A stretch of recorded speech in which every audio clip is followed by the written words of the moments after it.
In today's video, I am going to teach you how to link a button to an email address on Wix.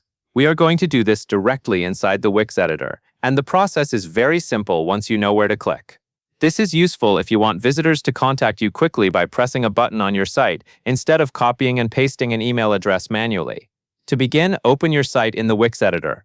Make sure you are on the page that contains the button you want to use. Once your page is loaded, click directly on the button that you want to link. When you select the button, a small floating menu will appear near it with several editing options. In that floating menu, click the link icon. This usually looks like a small chain link. Clicking this opens the link settings, where you can choose what happens when someone presses the button on your live site.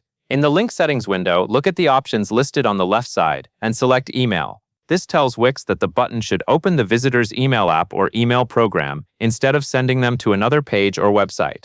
Next, enter the email address you want the button to open. Be careful when typing here because even a small mistake can send messages to the wrong place or stop the link from working correctly. It is always a good idea to quickly review what you entered before moving on.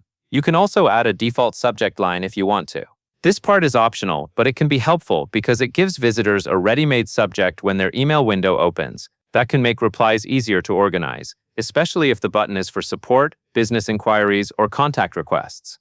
After you have entered the email details, click Done to save the link settings. At this point, the button is connected, but the change is not live yet. To make sure your visitors can actually use the updated button on your website, click Publish.